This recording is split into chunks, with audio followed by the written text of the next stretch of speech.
I'm going to break in here really quickly to talk about our sponsor. I know you've heard me mention Anchor.fm before. It's by far the easiest way to make a podcast.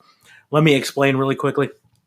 It's free. You don't have to have any experience in advance to do it. There's creation tools that allow you to record and edit your podcast right from your phone or computer. They're going to distribute your podcast for you so it can be heard on Spotify, Apple Podcasts, many other more, Google Podcasts, pretty much any place you can look for a podcast. And you can even make money from your podcast with no minimum listenership. It is everything you need to make a podcast in one place. So what are you waiting for? Go download the free Anchor app on the App Store or go to anchor.fm to get started.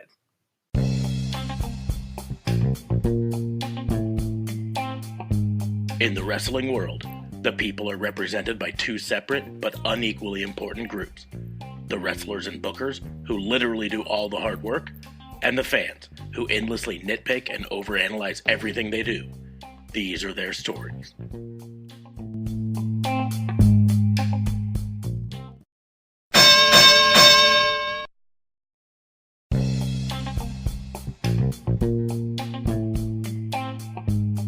Welcome to Raw and Order, the wrestling booking unit, the only wrestling podcast on the planet where the sport is not real and the charges don't matter.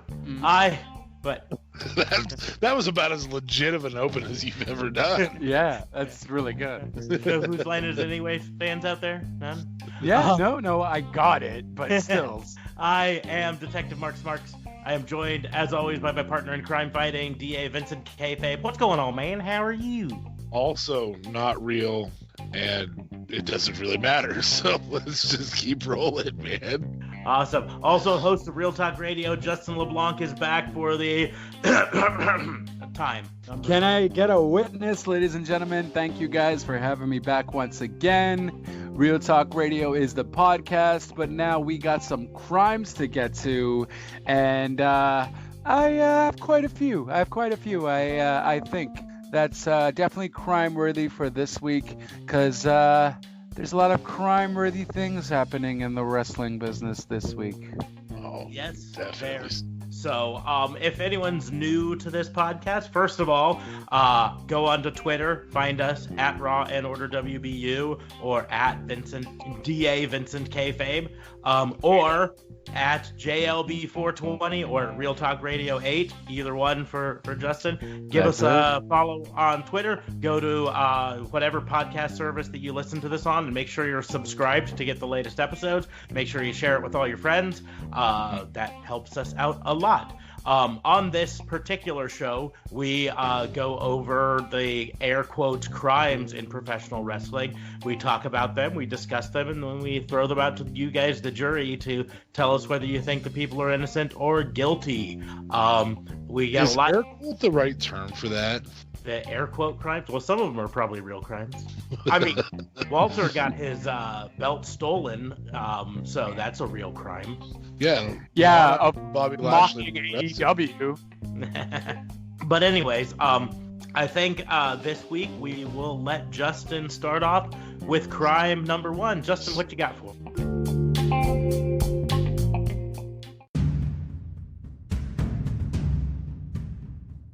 Crime number one.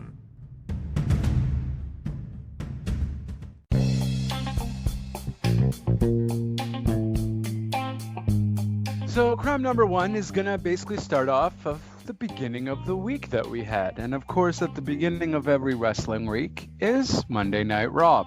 And Monday Night Raw, as we all know, or even SmackDown for that matter, but Monday Night Raw, as we all know, have squashed countless wrestlers, and they were big either somewhere else in NXT, and then ultimately became jobbers on Raw or SmackDown. So although this guy isn't necessarily big in NXT, considering he just had a phenomenal match on NXT versus Lio Rush, Tozawa had an amazing match with Lio Rush the week before on NXT. Then what happens? He comes to Raw and he gets squashed by Drew McIntyre.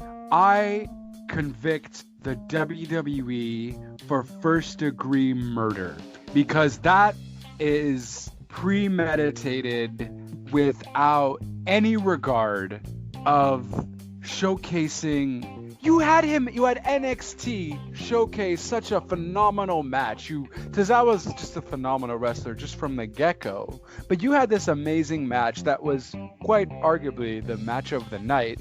And then on Raw, he just gets squashed by Drew McIntyre. He got a little bit of it's not like an entire like Eric Rowan squash when he's facing a jobber, but essentially, not only did he squash Tozawa, but it ended up being so pointless to do so. There wasn't really a legitimate reason to have done what he did, especially when you had that same wrestler have such a phenomenal matchup in NXT the week before.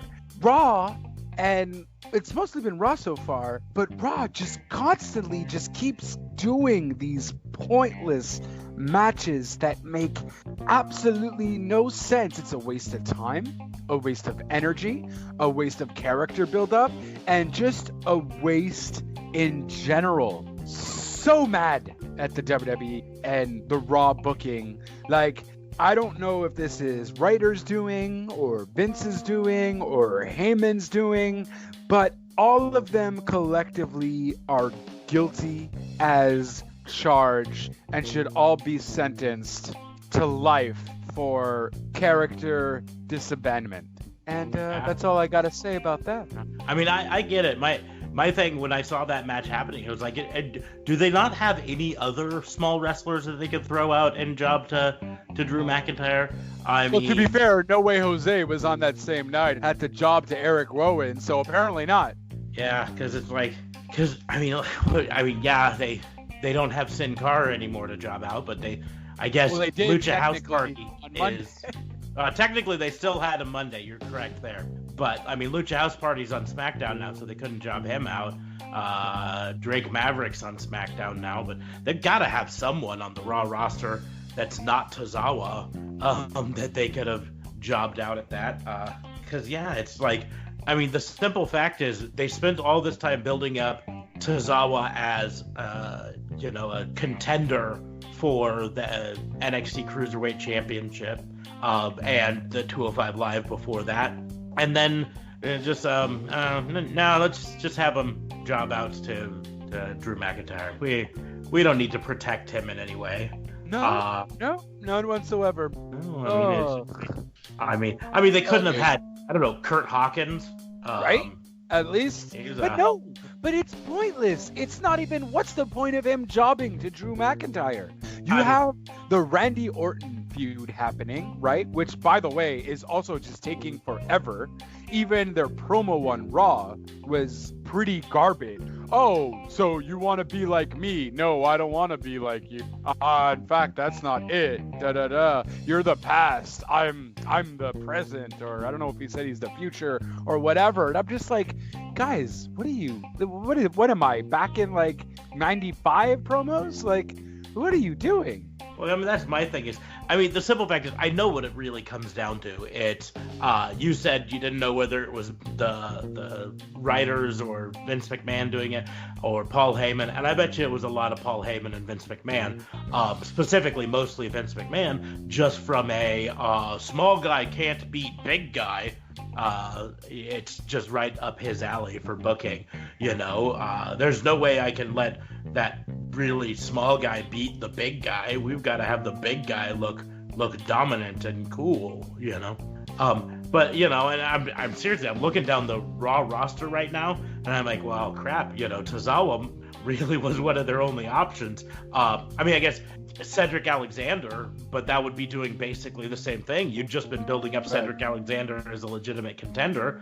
Right. Well, you could have just had some local jobber or something. EC3, where's EC3? Apparently he's got a really nasty concussion, and that's what's holding him. So from what? When has he been? I guess maybe at a house show or something? Yeah, I don't exactly know when, but I saw a report the other day, and they say it's a lot worse than they expected it. and so he's really dealing with. I was gonna say Eric Young, but didn't Eric Young fight someone else later on Raw? So It was a really good matchup, and I didn't even realize, or I totally forgot, just because WWE doesn't use people anymore, that Eric Young was on Raw or in WWE. Yeah, well, and it doesn't help that he changed his whole look. Now got rid of the beard, shaved his head. You can hardly recognize him, but true. And the tattoos in the back was very weird. I don't remember Eric Young having all these tattoos. Vincent McMahon probably is like, little guy can't beat big guy.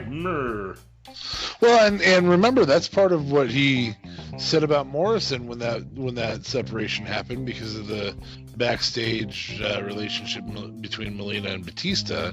So, I mean, that's legit. I mean, he said, oh, well, I don't think he could actually beat anybody in a real fight because he didn't stick up for his cheating girlfriend. But so, and I was really kind of just looking down the whole roster and thinking, I mean, unfortunately, the Raw roster, Tozawa might actually have been the only legitimate choice. I mean, because that's jobber.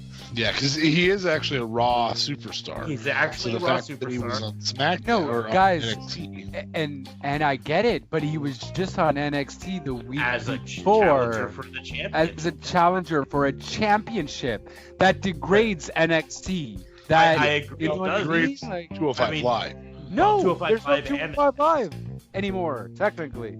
Yeah, well, but I'm like that's looking. Championship. Who else could they have used? Zack Ryder? I don't know. Maybe. I don't know. Not the guy that you had a week before challenging a championship. But there were several little guys that put up a good show, at least. But I looked down the whole list of Raw superstars, and aside from Ryder and Hopkins and Titus O'Neil and Mojo Rawley, pretty much everyone else was used. Everyone who's currently active, I should have used. You could have used any of those guys that was chasing R-Truth. Yeah, any one of them. Could have used Kyle Busch because he won the championship for like a whole 10 minutes. Well, that's another crime to get to entirely, I think. Fair enough. Yeah, nope, that's valid.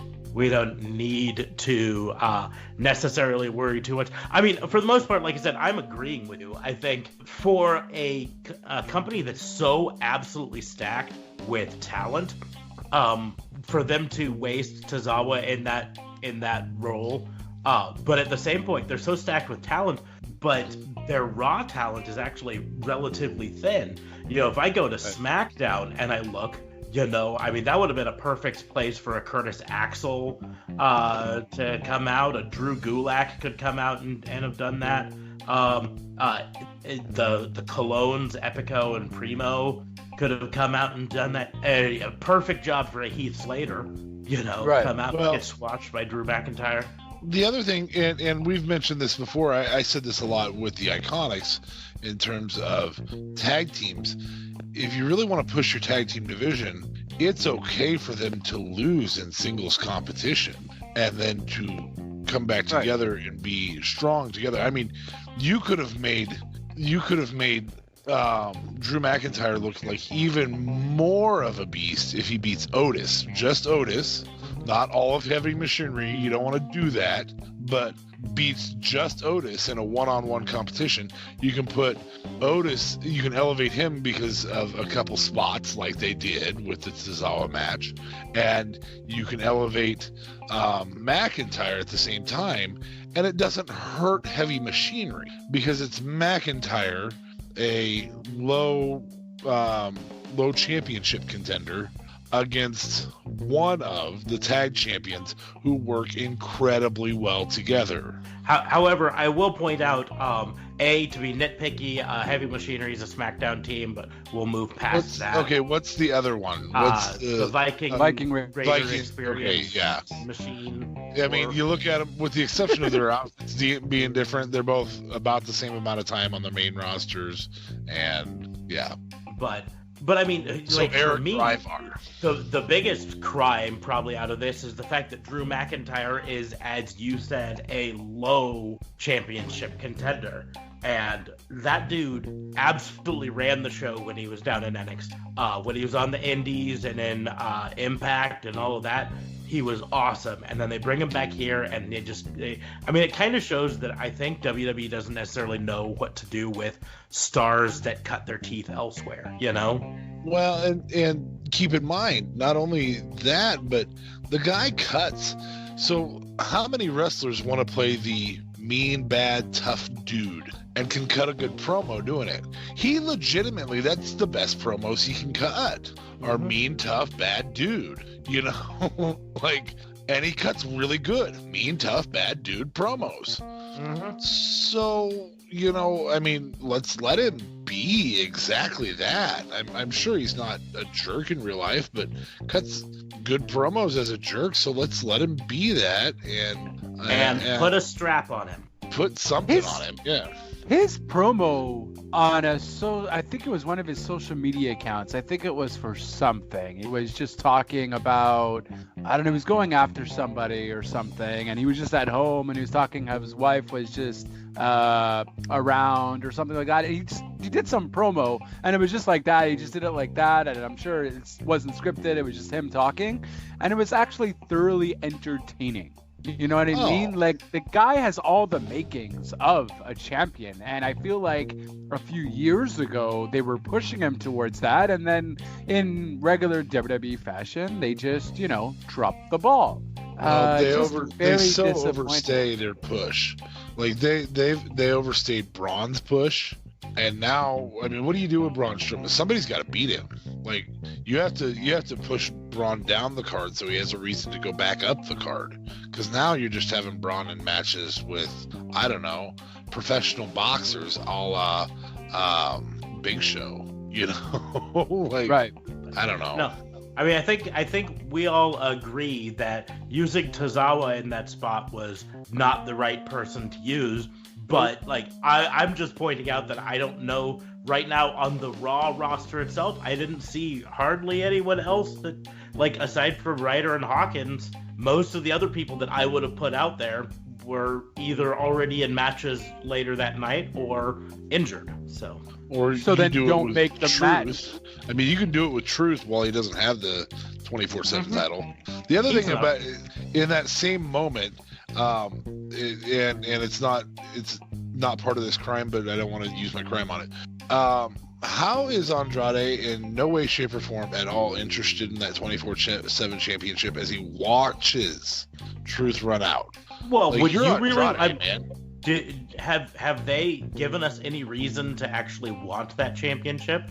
Everyone who has it spends the entire time complaining about how it's a full-time job and it ruins their life, you know? And mid-carders don't even, like, look at it and go, "Ooh, hey, I can get a title." Yep, it's a worthless championship. Yeah, and now it's really overstayed its welcome as well, which, yeah, I don't know. I had optimism about it when they first introduced it, because, like, this could do some interesting stuff and give some of those lower card people a chance to shine. And as much as I love R-Truth, and I think he's done wonderful with it, I think keeping it bumping back to him has kind of stagnated it a bit. Well, it worked for a while. And really, they should have given someone else a decent run with it here and there. Legit have a matchup for it, though, at some point. You know what I mean? And that's the other thing. I think the tweak that should be done to it is that instead of surprise attacks, you have to challenge. But you can challenge anytime. But that still means face-to-face. The other person has to be aware that there's a match. Yeah, face-to-face with someone. I'm challenging you for the belt. Ring the bell. You know, and then it becomes a match rather than just a surprise roll-up fest. And that's the problem. I think that's the biggest problem. There's not a finisher involved. Ever. Mm-hmm. Yeah. Ever. That makes sense. Yeah. And there's never a title defense. Like, you don't have R-Truth actually defend his title and pin somebody else and push them off the card. Hey, as long as, maybe that's something they could do with it. As long as I have it, if I've beat you, you can't challenge for it anymore. Maybe. Now, once I've lost it, and if I get it back, you're back in the game. But Drake Maverick, I beat you last week. You can't take it now until I lose it to somebody. Oh, yeah. let's not even get started on Drake Maverick right now, because Well, he wants to walk with Elias. I love Drake Maverick, and he's another one of those wrestlers that I'm so sad to see how badly he's been treated in WWE, because if you had any following of him when he was in TNA Impact, he is actually a very talented wrestler and extremely talented in comedy wrestling. Okay. And they just really hardly use him at all for anything. And at least now they're, I guess, using him in some matches, but they put him in this absolutely creepy, I'm gonna hit on Dana Brooke even though it's very public that I just got married a few months ago, and this whole thing with my wife on here, it's just is this gonna be Batista's return? Like, oh, okay, Batista's gonna come back to beat up Drake Mav. I don't think so. No, I don't. It might. He had be his retirement match with Triple H. I mean, it might be his turn in the end. But I really think this is shot themselves into a work situation. I think Batista and Dana Brooke were legitimately flirting on Twitter and are legitimately going to go out on a date. And someone at WWE found that out and was like, "Ooh, we need to work that into a storyline." Whether it leads to Batista coming back, I don't know, maybe. But it will not be for a match against Drake Maverick, that's for certain. Oh. But Drake Maverick is just being used as a stupid pawn in this. I mean, that segment was almost, maybe not quite almost, but pretty close to almost as bad as some of the Rusev Lana storylines recently. And I was watching, and I was like, oh god. I mean, I don't know. I don't know. I don't think anything could be as bad as Lana and Rusev, though. To be honest with you, almost. Yeah, even almost. It's still a bit because I was kind of entertained by the Elias thing, just because I miss Elias and his songs, and it's been a hot minute. So, yeah, maybe next week I'll be like, yep, he was right. It's a Lana Rusev situation all over again. Now, the one thing is, did we just witness an Elias face turn with that? Because, yes, he was a jerk to Drake Maverick, but he was a jerk to Drake Maverick who was being a jerk to Dana Brooke. So, Drake was the heel, meaning Elias was face? You know what? I think Elias is one of those guys, whether he's heel or face, the fans are gonna love him anyways because he's still gonna have the same spiel. His with his guitar, he's still gonna make fun of the crowd. I feel like Elias has never been a face. No, he hasn't. That's why I'm thinking it was actually a face turn. Because, he then had to go, after he got slapped, he had to go stand up for his honor, and beat up on Drake Maverick, and then he allowed Dana Brooke to get the pin, even though it wasn't really a match. But anyways, that's enough, I think, on that particular tangent. We can maybe discuss that more later, but I think we are all in agreement that the mishandling, the murdering of Tozawa's character on Monday Night Raw was a crime. Definitely. Yeah, definitive crime. Guilty as charged. Yeah, so that means we will move on now to crime number 2. DA Fabe, what you got?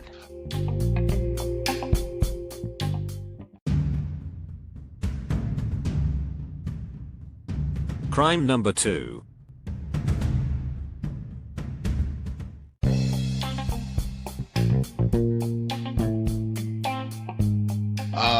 My crime is bipolar writing. I will say that there was really good segments on Raw. There was really good segments on SmackDown. There were really good segments on NXT. There were really good segments on AEW. And there were really bad segments on all of the above. And I mean all of the above. There was not a so-so segment anywhere in pro wrestling last week, in my opinion. I think most of it was either garbage or good. And I don't know how else to put it, man. I mean, it was bipolar as all get out. It was tough to stay involved and emotionally attached to things like the three main roster jobber matches in the middle of it, right. where we had the Drew McIntyre match, we had the Andrade match, and we had the Aleister Black match. There was a high point in the Andrade match, but I don't want to say for preventing sounding like the king, Jerry Lawler. I'm not going to bring up what that high point was, but those were jobber matches, and then we fill it in with Kyle Busch winning the 24/7 championship. I mean, those were poorly written. There was no reason behind them. The strongest point in that entire segment, that entire set, was the promo that Buddy Murphy cut. I mean, that was it. Everything else was like, okay, so why is this looking strong? And I know that they tried to they tried not to bury the jobbers that they brought out. So the Andrade match I thought was worse than the Drew match in terms of burying a good talent. I thought Eric Young was actually you're talking about the one with Eric Young, right? Yeah. Was it Andrade? Yeah. I thought that match was actually pretty decent. I thought it was going to be worse. So did I. I didn't like that they were burying Eric Young. Like, either you bury him all the way, or there needed to be a lot stronger scare than what they had for scares.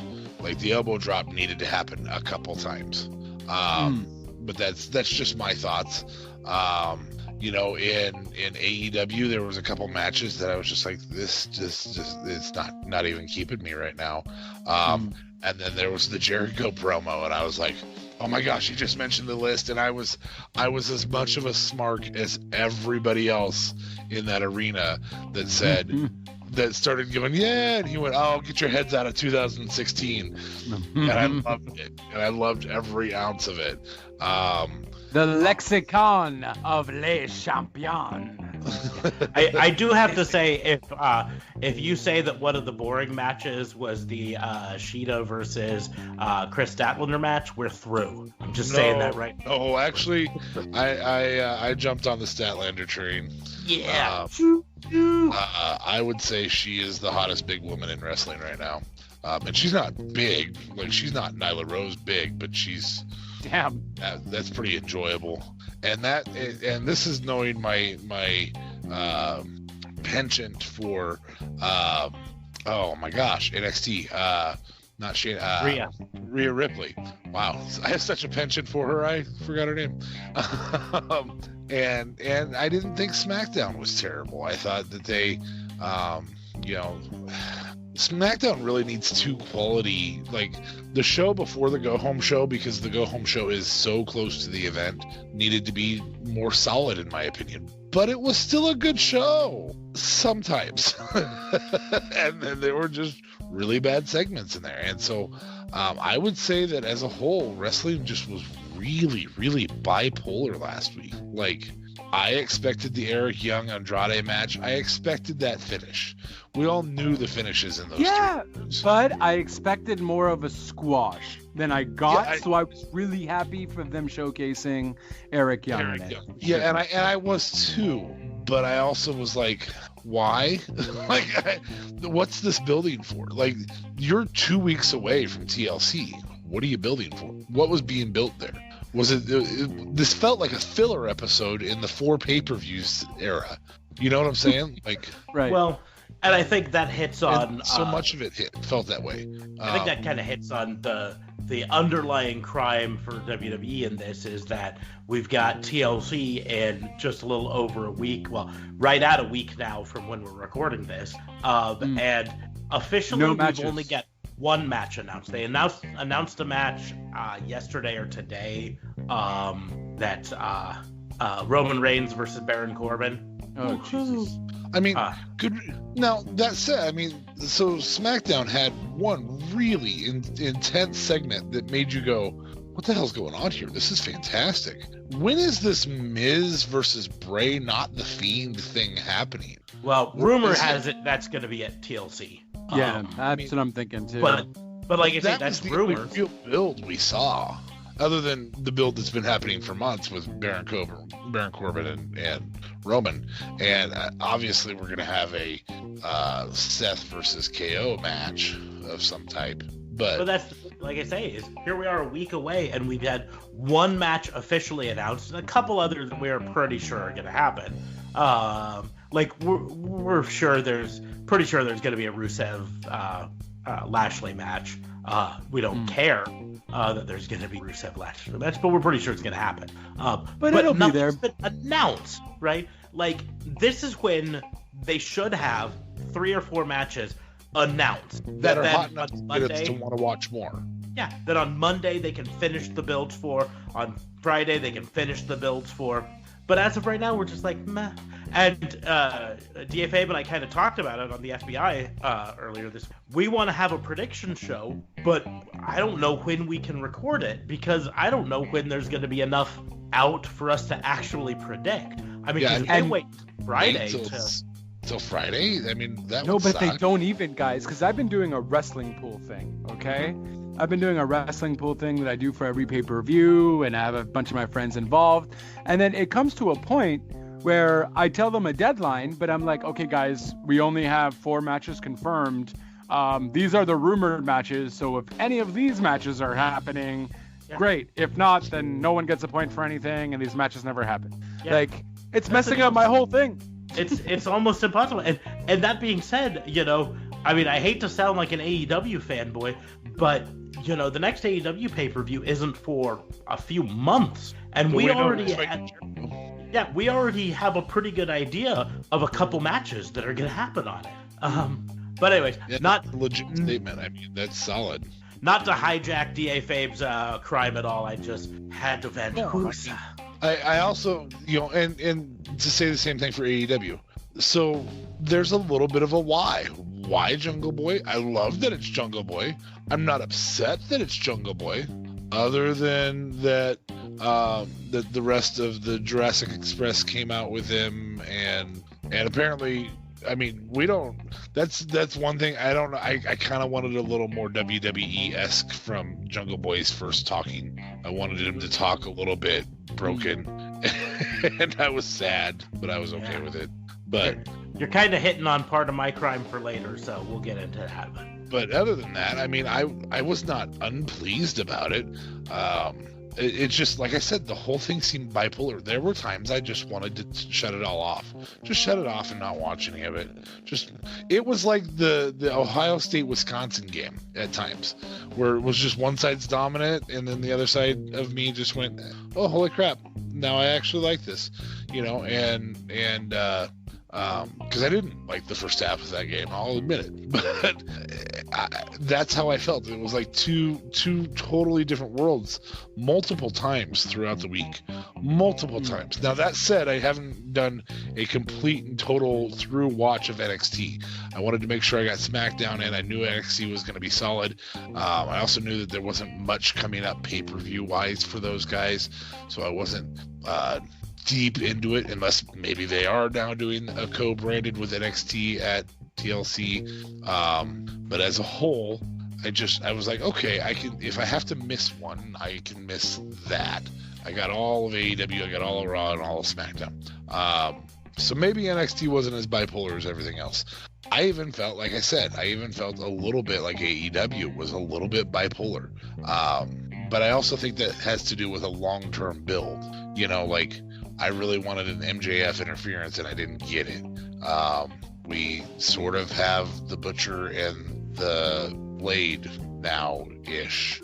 Allie should. I felt like they messed that up. They messed it up with their promo. Yeah, they should have. Like I said, Allie should never cut a promo ever again as the leader of a group. Well, yeah, the promo wasn't great, although it was a little bit rescued later by MJF saying that he hired the Butcher, the Blade, and the Bunny to attack Cody. So, which is fine. But I think if they would have just left it at that instead of having Allie cut a promo, it would have been better. I mean, was I the only one during Cody's promo that wanted MJF to come out and be like, "Yeah, you can have the match as soon as you have gold around your waist"? Yeah, like, that would have been. That was perfect. I liked the idea of MJF just not responding at the time. You know what I mean? Let Cody go out there and look like a fool and take his shoes off and all that. A little how the shoes worth more than the truck? Fashion. That's how. Yeah. Although that being said, going back to previous conversations, I would totally fight Cody for the truck, the shoes, the watch, thing of money, even just some of the money out of it. What about the $100 that he gave to a kid? Probably, yeah. I mean, it's 100 bones, man. I'm living on a policeman's salary. Okay, so was anybody else? So this is part of what made me think AEW was a little bit bipolar. Anybody else confused as to why Brandy is a heel and saying that the whole Nightmare family has this issue, but Cody's still a face? Like, that felt really, really bipolar to me. Like, it did a little bit. I kind of walked away from it saying I didn't really feel like they were having Brandy so much as a heel, more as a boss, and that, like, a tweener boss who's like, I'm uniting the people I like, and you're someone I like, so but I don't know. We'll see how that goes. It is, but I think that plays directly into why Cody and Brandy don't come out together, is that they're separating their characters. Right. okay. Although I will point out, Cody did tweet after Dynamite posted the video of the girl in the crowd getting her head shaved, sort of a thing, and said, "Tell me at least we signed her, right?" And I thought that was fun. Just gonna cut so randomly. Now, that was a real independent wrestler who, yes, has been signed to AEW. So it wasn't just some rando from the crowd. No, for sure. Yeah. Don't go offering up your hair, ladies. Yes. Yeah, no, but honestly, I just didn't care. I just don't care about this Brandy, Awesome Kong. I want to build, like, I get they're trying to, like, create a stable and have, like, a woman's stable, and they're kind of doing the whole New Japan thing, right? Like they have with All Elite and the Inner Circle or whatever. They're trying to do a female version of that, if you will, but I don't know how you're going to when you hardly really have a women's division doing anything. Well, yeah, it would require some of the other women to unite into their own stable. You know, the NWO only got to where it was because the rest of the WCW united against them, and so you had NWO versus WCW. DX only got as far as they did when they had factions to work against. It was the Nation or the Corporation or whatever, you know. Even going back, the Four Horsemen, they had to have people to go against, you know. When the teams that they fought against kind of petered out, the Four Horsemen petered out. And if you don't have somebody to like, the person to hate does not work. Mm-hmm. And so, you know, and that's why right now, like, the Inner Circle works, because we've got these people to hate in the Inner Circle, and we've got the Elite to like and root for, and watch them struggle, and then eventually find their way together again and unite to take down the Inner Circle. And so that's what I think they really need to. You know, now we've had a few people get attacked by Awesome Kong and get their hair cut forcibly, and so we need to have an episode where they come out together and they say, you know, we're gonna stand up to the Nightmare Collective. You know, we don't like the way they're treating people, yada yada yada. But anyways, I also think what we could do a little bit with that, because you mentioned the Inner Circle, I really want that Jake Hager versus Luchasaurus match really bad because of what I saw the other night. That's all. Yeah. Well, so, you know, there was a lot of really good stuff in wrestling. Bray Wyatt coming out not in the Firefly Funhouse. I mean, Homeboy has written the best storyline potentially in history, certainly in the last 20 years, in terms of long-term individual booking. Not in terms of long-term faction booking, but in terms of long-term individual booking. He can come out and have this match with Miz, and then there can be a reason for the Miz to want to, or for the Fiend to want to attack Miz. Bray Wyatt can lose all he wants, but if you beat Bray Wyatt, you have to deal with the Fiend type setup. I mean, this just got even more intriguing. I love it. No, I mean, I agree. This week was indeed up and down. I'd love to see Simon Miller do a whole week, this whole week. Yeah. Because I still kind of feel, though, they don't entirely know what they're doing with the Fiend character at this point. Oh, I'm 100% certain they're week by weeking it, basically, or maybe 2 weeks at a time. They're like, oh, we got 2 weeks until TLC. What do we do? Well, we just had him scalp Daniel Bryan, so we can't do that. So I don't know, Miz. Maybe? I think with having I think the Miz move is to bring Morrison on. I do. Possibly. Either to help the Miz or to attack the Miz, because they had both feuds and were partners. I just somehow or another. But you're not going to interfere that with Bray Wyatt. No, that would be a mistake for John Morrison. In my gut, I feel like John Morrison's going to debut in NXT, and I think that's the best brand. He's going to showcase his skills better. He's going to be happier because he's not going to be touring as much. So he'll be able to go off and film his parkour bounty hunter movies. And I kind of want his debut to be against CM Punk if it ever happened, because that's how he won the ECW championship, and that's how CM Punk won the ECW championship, was against him. CM Punk's not coming back. Get over it, man. Let it go. Let it go. It's happening, dude. Every other time there's a rumor, it happens. So let's just call it what it is. It's not happening. Yeah, it's not happening. Let it go. You're frozen, bro. Let it go. Yeah. All right. 2-on-1. So, bipolar. I agree. I think it was a little bit less bipolar this week at times than previous weeks, but it definitely did feel a lot up and down on all of the shows. Maybe AEW maybe the least in some ways, but now that being said, my thing was that on Wednesday night, the show I watched on Wednesday night, when I expect there to be a direction, seemed 4 months out from a pay-per-view. Oh crap. It's 3.5 months or 4 months out from a pay-per-view, and that's why it felt a little bit bipolar, I think. The other two don't have an excuse. But no, I think I agree, and so I think we can put that one out to the jury. Love to hear your opinions on bipolarness in professional wrestling this last week. So tweet at us what you think, and we will move on to crime number 3. I wanted to take a moment to talk to you a bit about shelter pets.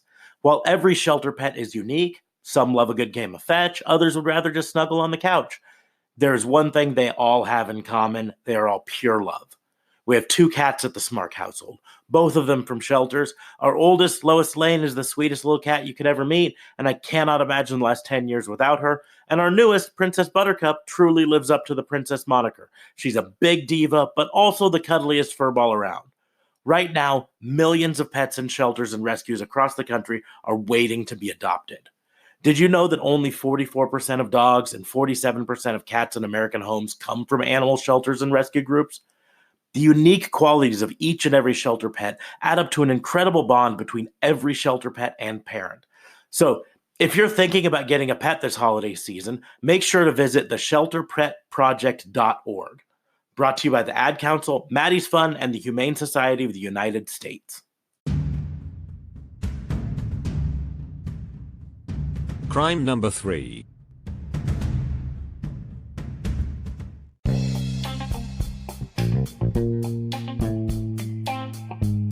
I saved this one for last because it's kind of in-depth. So I'm charging the Smarks on both sides of the Wednesday night war, right? So we're going to start with AEW Smarks, and then we're going to move on to WWE Smarks, because the WWE ones is a little bit more in-depth for me. But the AEW Smarks, first charge on them is they're charged with putting way too much value into the rating.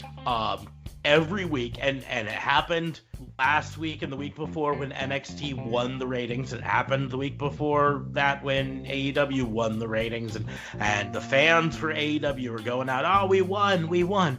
First of all, the win this week was well within the margin of error for ratings, which means effectively it was a tie.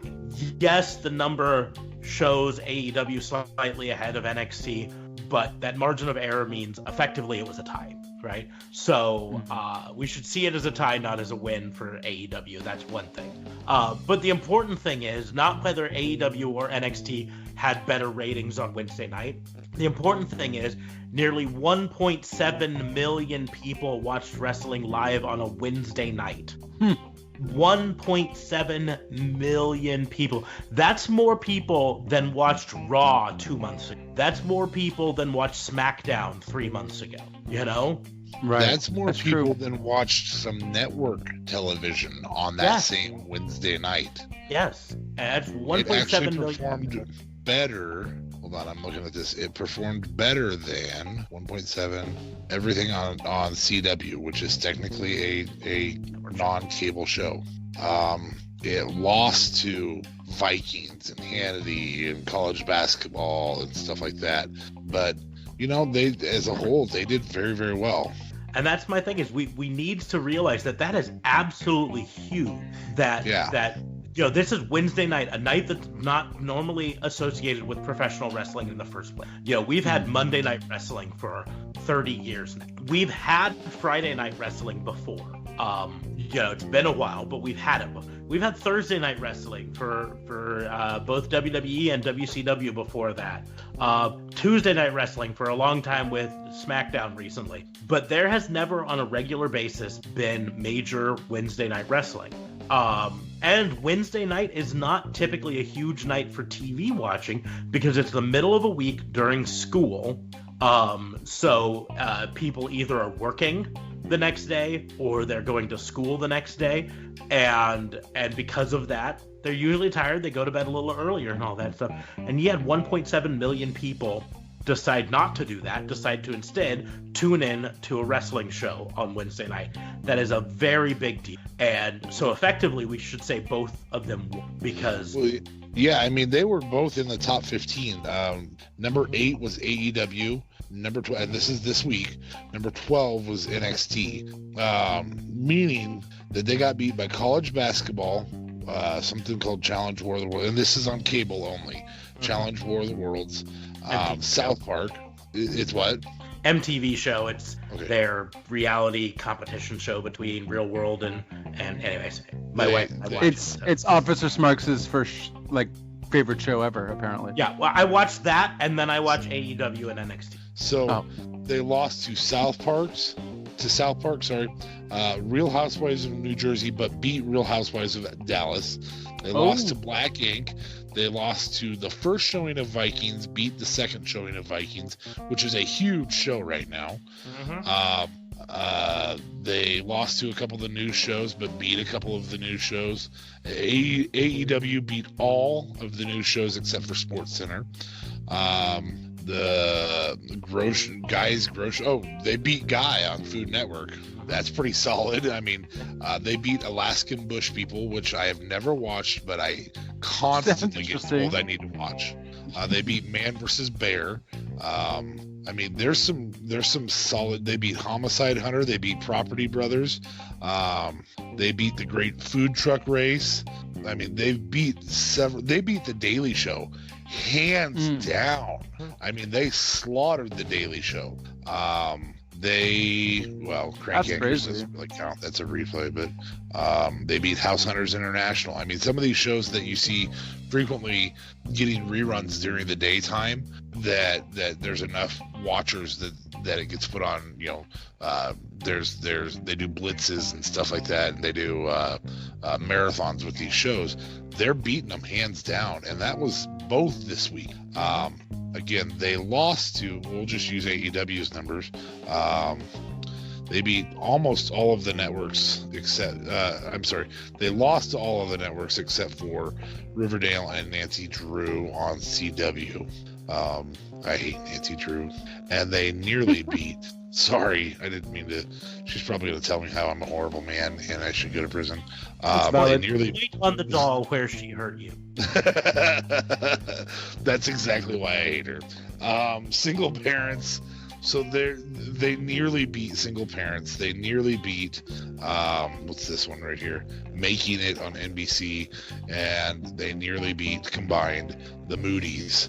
That's pretty solid. Mm-hmm. That's pretty solid when they're only 500,000 viewers. No, 500,000 viewers. Sorry, behind those three.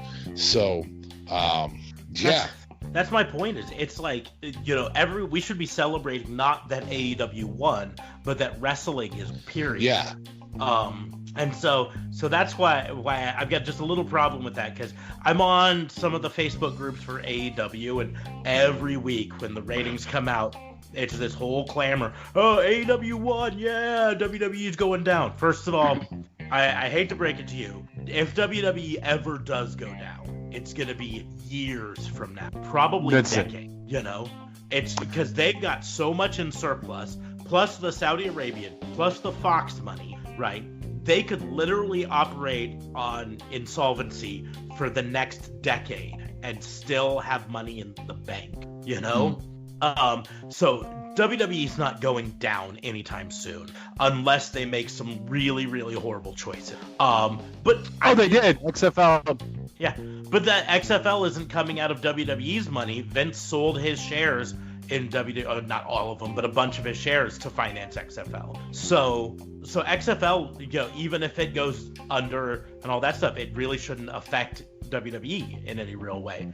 But that's my point, is in the end, WWE is not going anywhere anytime soon. But we really shouldn't want WWE to go anywhere, because the reason WWE got so bad is because there wasn't anyone really competing with them. And as much as I love AEW, do we really think if AEW was the only game left in town, they would continue to be good? No. I mean, the other thing to keep in mind is that the same shows don't beat the networks on the like Raw doesn't beat the networks on a regular basis. But it does. I mean, it holds its own in the cable market. In the cable market, it was 4, 5, and 6. So, sure, 30 years does mean something. And their top was 2.4 this week. Mm-hmm. Their top hour was at 2.4. So only 700,000 more people than watched wrestling on Wednesday. Correct. And I don't have Friday's numbers yet. And I don't know if they're out yet or not. But so that was the first part of my crime. The other part, charging AEW, is frankly AEW smarks. I'm charging them with being whiny little bitches about, in this case, Jungle Boy, but it's been whoever before, getting a match with Jericho, even though it's not for the title, which they've specifically said it's not a title match. Because they get on Facebook or Twitter and they say, but you said wins and losses matter, but Jungle Boy doesn't have any wins, so why did he get a match? Wins and losses. I kind of thought that, though. I get it, but here's the deal. The important thing to remember is wins and losses matter, but wins and losses aren't the only thing that matter, right? Well, right. The other thing to be said is how do you get wins and losses if you don't have a match? Yeah. But so I mean, here's the example. First of all, Jungle Boy got the match because he came out and he said, I want a match, and Chris Jericho said, okay. You know? So this wasn't the booking committee, the championship committee saying, you need to give Jungle Boy a match. This wasn't coming from the storyline booking committee. This was Jungle Boy said, I want a match, and Jericho said, okay, you've got it. So that's right there is the important thing to remember. But number two, like you say, they did not say that wins and losses would be the only thing that matter. So there are other things that play into it. And the example I like to use, and this might not be something that Justin follows really closely, but is in the NFL, right? So in the American National Football League, wins and losses do matter in the regular season in terms of getting to the playoffs, right? But they only matter in certain ways, right? Because there's conferences, right? So there's two halves to the NFL. And a team with a poorer win-loss record in the NFC could get into the playoffs over a team with a better win-loss record in the AFC, just because there are more better win-loss records in the AFC, right? Sure. So there's that. But then, effectively, in the playoffs, those win-loss matters don't matter anymore, right? Because no, at all. I mean, we've seen 9 and 7 teams win the Super Bowl. And that's my point is, it is not uncommon for the two teams that win the playoffs and go to the Super Bowl to have not been the best win-loss record teams in the playoffs, and sometimes have been the worst win-loss record in the playoffs, to go on that way. And there have been times that the Super Bowl champion has been one of the teams that got into the playoffs on a wild card because they had one of the poorer win-loss records, right? And they're the ones who win the whole league because there are other things that matter than just pure win-loss records. In fact, your timing of wins matters sometimes more than the actual wins or losses, right? Winning later in the season can give you a push to the playoff that winning earlier in the season doesn't necessarily do, and so on and so forth. And that's when I kind of do this is like, Jungle Boy, A, he's not getting a shot at the championship, but B, he's getting a shot at the champion because he challenged and it was accepted. And wins and losses matter, but they're not the only thing that matter. And even though he's lost a bunch of matches, he's also had some of the most entertaining matches in AEW. Well, and this is where this booking ends up being a lot like Eric Young versus, though I didn't care for the match as a whole, Eric Young versus Andrade, it still makes you really Eric didn't Young like that match. Good. I not as much as like you just keep dragging on it. Like, oh my god! I didn't like it as much as you hated the Tozawa match. So, and I thought the Tozawa match gave us a good show at Tozawa. What I really think is, though, that you needed to do a push with Drew with a bigger character than Tozawa. That's my thoughts. But anyway, I was having technical difficulties, so I had to bow out of the call and then come back. So you guys got most of that conversation. Anyway, and I would say that Jungle Boy does that. I think that at some point Chris Jericho has to go on tour and perform music and do his normal life. And at some point we all have to respect the fact that he's 50 and still one of the best wrestlers in the world. Well, and he specifically said in shoot interviews on his podcast and elsewhere that he really does view his role in AEW as, I am here to put over a lot of the new guys, right? He is there to make the new guys look good. I mean, has anybody recently cut better promos than him? With the exception of Smarks, your take on Cody Rhodes, I don't know that we've talked about anybody who has better promos than Chris Jericho right now. Foreshadowing. So, a lot of teaching there. Oh, there's another crime coming from you. Wow. Okay, go on. It's not a crime. It's just something for later. But okay. And that's enough about the AEW side of things, because we could talk forever about AEW and Marks being all up on who won this week, or Jungle Boy shouldn't get a shot, or before Jungle Boy it was who was the last match? Anyways, it's been a bunch of the matches, and even that it's if wins and losses matter, why isn't Pac getting a shot?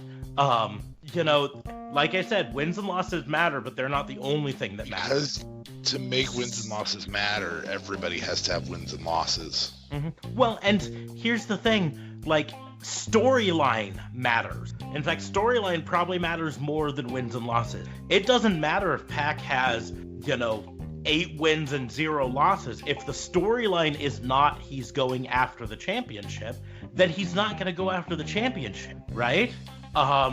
So that's important. In fact, that's the struggle with the storyline with Mox, because just a little while back we were like, Mox doesn't want the title. That was the feeling we got. Yeah. And now all of a sudden he wants the title. Well, and then because he's number 2. They've reportedly said before that sometime in January all the wins losses will reset. Whether that's January 1st or not, I don't know. But that would be a big deal. Well, I mean, eventually feel like they just kind of started it. Well, that's just the nature of them starting the show, so late in the year. But yeah, you do it in October. They do have to at some point have them reset, just because if you don't ever have them reset, we'll be 4 years into this, and there will be someone with 872 wins and 2 losses, And UFC does that. And then you're gonna have someone with 4 wins and 872 losses who needs to challenge for the belt. And then the AEW smarks are going to be like, well, he shouldn't get a shot at the belt because he's only got 4 wins. So or they have to do it. Shanna, who has a bunch of losses, but it's phenomenal. Yeah, but is phenomenal. So I think what they're doing is a "what have you done for me lately" type drop stuff off. So if it was this week, then the prior wins and losses. So the last 6 months worth of wins and losses, or the last, I think that's the path that they're kind of shooting for. They could do a fall off. I think they're going to do it more like a seasonal thing, where just like with football, at the end of the season, your wins and losses go back to 0 and you start from scratch again. And so they're going to have to choose the time. They could wait until Jaguars and everything. They could wait until September and do it and have it be a full year, or they could just do it in January. And I think they're just going to do it in January because that makes sense to them. It's the same thing. Or related to this whole wins and losses matter and all this stuff. I saw so many people complaining that Chris Statlander got a win over Hikaru Shida this week because Shida's the #1 contender. You're just totally ruining her momentum. And I'm like, she lost 1 match, right? And she lost it in a barn burner to a new great wressler, right? I don't think it hurt Shida at all. I'm still super stoked to see Ryu. Bless you. Sorry. And it helped build up Statlander some more, and I'm super excited to see Statlander more. So, but we will move on. Example. I mean, if we think real quick before we move on, if we think back to Bianca Belair versus Rhea Ripley, because that's the hottest feud that was extended on NXT. That was kind of an off title feud, or to Dijakovic versus Keith Lee. Either of those feuds, there were significant losses taken by the person who's getting the push right now, and the other person isn't being thrown away because they're not getting a push. It just means that this person's the one that's going to get the push right now. Exactly. And so you have to have kind of a little mental reset for the hot hand. It was what I complained about earlier with Strowman's push just kind of getting thrown aside, and McIntyre's push kind of getting thrown aside. Justin, you mentioned that. Those good pushes got thrown out, and you have to allow for the good pushes to be good pushes. Now, if Shida comes out this week and loses again, then it's a bad move, and it's burying her. It's hurting her momentum. But just like with we mentioned NFL, an NFL team can be on a streak and on its way to the Super Bowl and lose a game, and it doesn't necessarily stop them from still going on to the playoffs and winning the Super Bowl. This is a hiccup in Shida's road, not a car crash. Correct. I like that analogy. Well played. So we will move on, though, to the other side of this, because I'm charging the WWE smarks with having a biased and unfair opinion of AEW based on demonstrably false notion. And the biggest one I've noticed recently is I've seen it on Twitter and on Facebook, and I've just heard people on different podcasts talk about it, and they say something along the lines of, not every match needs to be a 20-minute spot fest. Or they just always put on these super long spot fests, and they just need to have some shorter matches. So I took some time this week. Oh, wow. And that's why really I wanted this to go on last, because it kind of fired me up here. So in the 10 weeks that we've had of AEW Dynamite, right, compared to the same period for NXT, right? So, and I've separated this out. I've got AEW Dynamite. I've also got the stats for Dark and for NXT, so we can compare them, just Dynamite or all of AEW TV, using the air quotes, versus NXT in the same period. So on Dynamite, there have been a total of 56 total matches, right? Of those, 58% of them went over 10 minutes. Only 3 of them on all 56 matches on Dynamite went over 15 minutes. That's 5%, right? And I'm rounding the percentages a bit because I don't want to do 5.6275% or whatever. Right? We don't play semantics here. Don't worry. 9 of the 56 matches were under 5 minutes, 16% of them. So 14 of their matches were in the 5 to 10 minute range. So a full quarter of their matches were 5 to 10 minutes, right?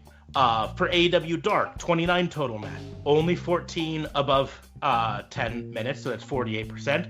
Only 3 above 15 minutes for 10%. 3 of them under 5 minutes for 10%, leaving 12 of them in the 5 to 10 minute range, 41%, right? We go to NXT in the same time period, same 10 weeks, 61 total matches. So they've had a few more matches, right? 29 of them over 10 minutes, so that's 47%. Damn. 8 of them over 15 minutes. 8 of them. That's 13%. Compared to in Dynamite, only 3 of them were over 50, right?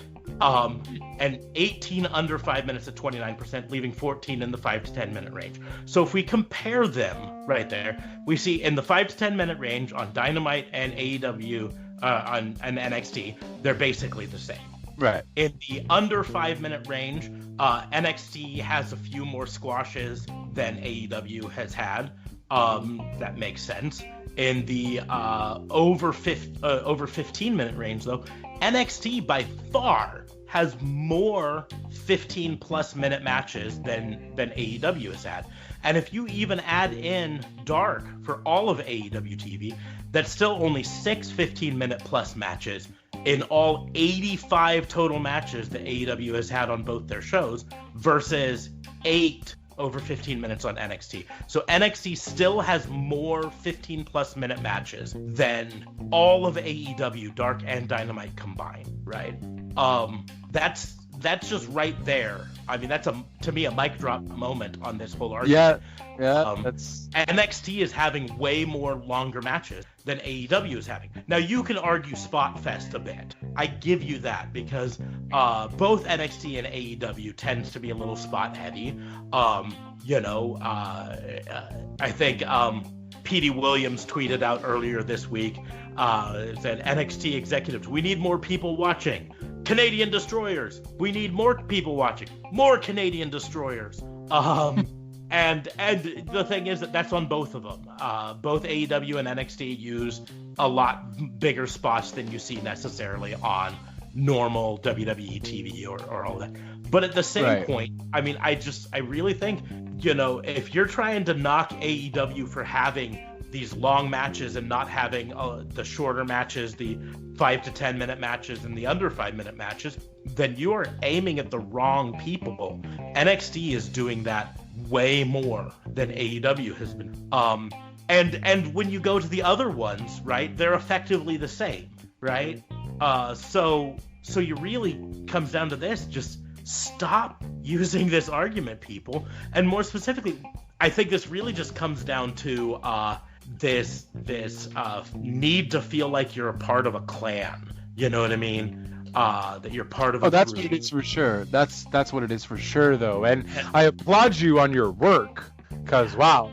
And honestly, if I may say so, if you do have that listed somewhere and you made that on your computer or something, to not put all that nice work to waste, I would definitely post it with your standings, because wow, I certainly applaud that, but I don't think that was necessarily needed, because it's just a lot of people who are just gonna talk trash about the other company because they're either pro WWE or pro AEW.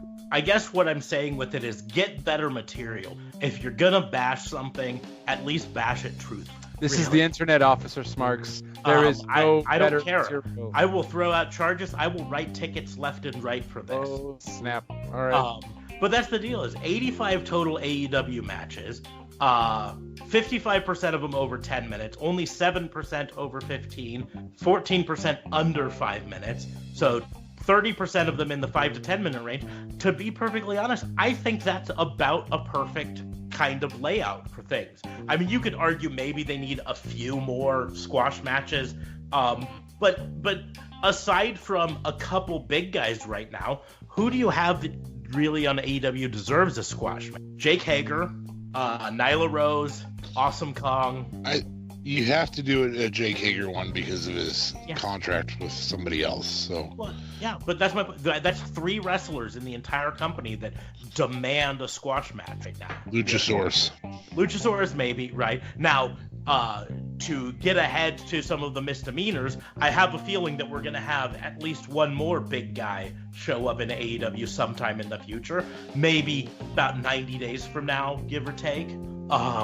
Somebody with perhaps a beard. Yeah, with perhaps a big scraggly beard. Who perhaps trademarked a new name recently, or an old name that he's had used before the WWE, perhaps? A used name. That's new use. You did not just do that. That's even worse than my Jesus comment. I once, when I was selling cars, I once thought I should trademark news because I sold used cars to people, but they were new to the people, so they were news. But then I found out that in the area, not too far from here, there was a dealership, Newset, that's spelled the same way. And I was like, damn it, because then it looks like I'm advertising. Yeah, you should have advertised Cheetos, because that was really, really up there with cheesy. Yes. Hashtag still not sponsored. Yeah, hashtag send us some Cheetos, please. Yeah, literally, sponsorship. Just a bag. One bag of Cheetos counts. A bag. If you want to be generous, a bag a week or a month, I don't care. Like, give me some. You don't have to throw us money. I mean, if you want to throw us money, I'm not gonna say. I mean, bring in the Benjamins. Come on, dollar bills, y'all. But whatever. But so that was real. Jesus is in like 5 minutes there, Keith. It's ultimate. It's cheese galore here. Like I don't know if he's working for Saputo cheese or if he's working for the Cheetos. Jeez Louise. Oh, that's not a Jesus. So Jeez Louise is fine. Move on. I'm gonna play a little bit of devil's advocate here and say, you're an AEW smart. I am an AEW smart. My point still being here is bashing on my company, yo.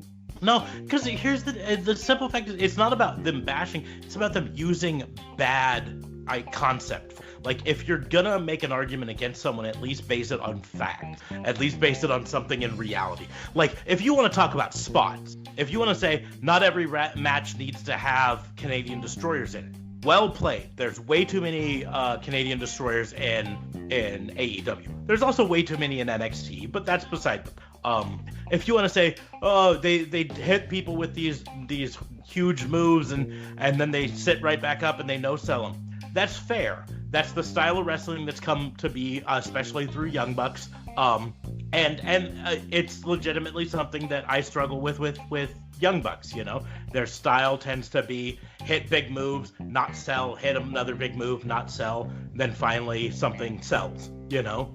And that's legitimately something that you can come after them with. But when you're talking about length of matches, it's something that the statistics simply do not show. And so get better material, guys. That's, I guess, what it really comes down to. Come up with something. They're smarks, dude.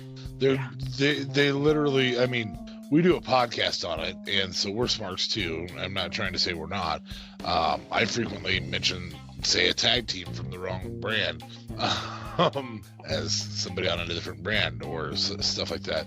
But at the end of the day, you know, they're gonna try and say stuff that gets views. That's all they're doing. Well, it's not going to get views from this smart. That's all I'm saying. Well, it apparently has. It's gotten a lot of research from that smart. Not anymore. Actually, this was something that came across. So the one that really spawned me was a comment on a Facebook something or other. And now you're just promoting this individual. But they were just, you know, it was the FTW. You have this person's name on the wall, on your wall as we speak, throwing darts at it. It's on my wall, but it's got you know, the thumbtacks with yarn in between it as I'm mapping out the conspiracy. Oh boy. But those were my big things. That's why I wanted to save that towards the end, because it definitely went probably more in depth than needed. But I just on all of this, just like on both sides. Just step back and just enjoy the wrestling. Is I guess what I if you don't like AEW, fine, don't watch it. Watch NXT. Watch the one with the 20-minute long spot fest match. We're in 2019, right? And cancel culture is a thing nowadays, and the internet and trolling has been a thing for, I would say, since Facebook opened, 2006?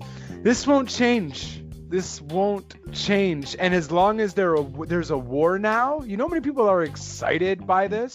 I get it, but just because it won't change doesn't mean I shouldn't try to stop it, right? I mean, it's a lot of energy. No, for sure, you're right. But you're not going to really... You against the internet World Wide Web? Yeah. Someone said this little Chinese guy couldn't stop a tank at Tiananmen Square, but... he did. He then got hauled off and put in an internment camp and never seen again. But he stopped a tank, and that's all that matters. Fair enough. I agree. And you know what, though? But it is a valid point still in that regard. A lot of people just, and that's the beauty about just presenting facts. When someone is arguing like that, but this, and then you come out with something like you just did with your lovely research there and say, but no, it's NXT has actually had more 15-minute matches. The reason why I think a lot of people think that maybe AEW has more is because that they blatantly call out the times every so often, like you have 10 minutes left and and so it might make it seem like it's actually a lot longer because all of their matches are generally with a 20-minute time limit, right? The majority of the matches are like that. So I think a lot of people were just kind of talking as, it's 20 minutes, so they've ordered 20 minutes of their time for that match without actually putting any real effort like you have into actually checking it out. Because the WWE doesn't really divulge into the time too much. I don't even feel like they say it anymore. They don't say it where we can hear it on TV, but they do say it usually over the ring announcer when he's announcing. It's often when they're at commercial break, stuff like that, I think. But the ring announcer will be like, this match is scheduled for one fall with a 20-minute time limit or whatever. But the thing is, WWE has never enforced time limit. So I think that plays into it as well. That's valid. But so enough on my rant on people just needing to do better with their arguments, I guess. And we will move on to misdemeanors.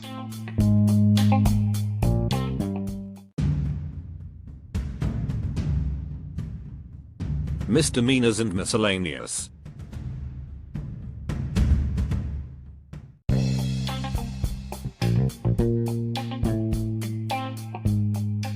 I've just got a few, and they're kind of small, but some of them are kind of important. So the first one, WWE is charged with doing the right thing and letting wrestlers that are unhappy there go so they can find a place where they will be happy. Cough, Brody Lee to AEW, cough, cough, cough. Yeah, but at the same time, what about the Revival? Well, the Revival. Here's the deal: I really think the Revival's playing the negotiation game. They've been unhappy, then they get given the title, so then they're happy again, then they're not. They know that if they ever leave, they can go to AEW and they'll be there and instantly perceived as stars, sort of thing. So they know that the ball is in their court, that they've got the power now.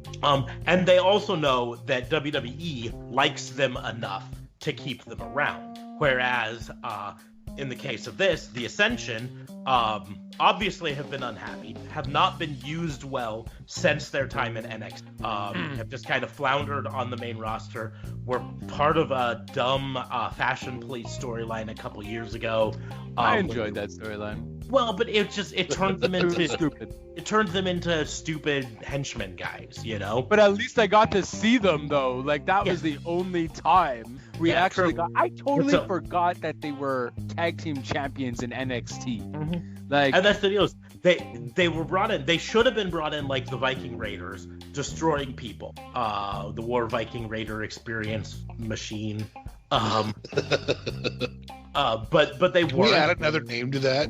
Yeah, we're gonna have to come up with something. I mean, we could talk about their old names, Rowan and Rowe and Hanson and Rowe. Anyways, but they weren't. They were brought in as just kind of another tag team.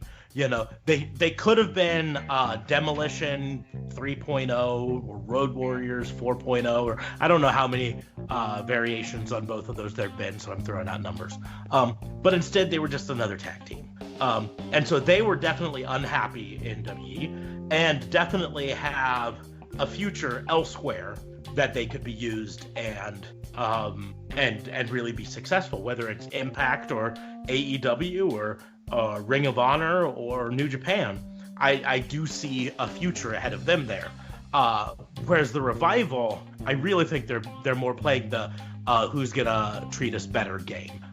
Because they know AEW would like them, but they also know that WWE likes them enough to throw offers at them and keep them there. But Luke Harper, you know, DA Fabe and I have talked a long time about how Luke Harper was potentially the most talented, or maybe second most talented of all the Wyatt family, behind Bray himself. Bray, yeah. Well, I mean, as long as you're not counting Randy Orton for the short while he was there, and the other Daniel Bryan, yep. But that's the deal. I mean, so on the same note that you had with Fandango there, what about the Ascension? Mm-hmm. I mean, that's the deal. And the Ascension. I mean, they're gone. Yeah, they're gone. I think they're gonna have a good career someplace. Whether that's now, once again, we don't know the terms of them being released. They could have a 90-day no-compete clause, which is fairly common for WWE. But they could have negotiated to not have one, especially since the Ascension hasn't been used in so long. You know, it could have been that they're free to go wherever. We don't know. And we won't know until we see them show up in the Impact Zone or the Ring of Honor ring. Yeah, I mean, they're not AEW. They're just not. The thing is, I think they could be. Luke Harper. I'd say Luke Harper or what is Luke his Harper name? is. Brody. Yeah. Luke Harper definitely is AEW material in my opinion. I think the Ascension could be AEW material, but they'd have to be repackaged and they'd have to be brought out the right way, which right now AEW doesn't have a huge track record on bringing out people the right way. I'm looking at you, Butcher and Blade. You know, they're so offended right now. Yeah, I'm really excited about those guys. Yeah. Okay. It's really. the Blade. Who the hell is that? The Blade and the Butcher. The Butcher and the like Blade. Wesley Snipes. Yeah, seriously. I mean, I'm not gonna lie, I was thinking it. So, since we're talking a little bit about the tweet you just recently had, again, that is at Raw and Order, right? At Raw and Order WBU. WBU, okay. Since we're talking about that tweet, where does Sin Cara land? Number one, he's not Sin Cara because, I'm pretty sure WWE being the guys they are, if I was them, I'd still just bring in a new jobber to be Sin Cara. Yeah.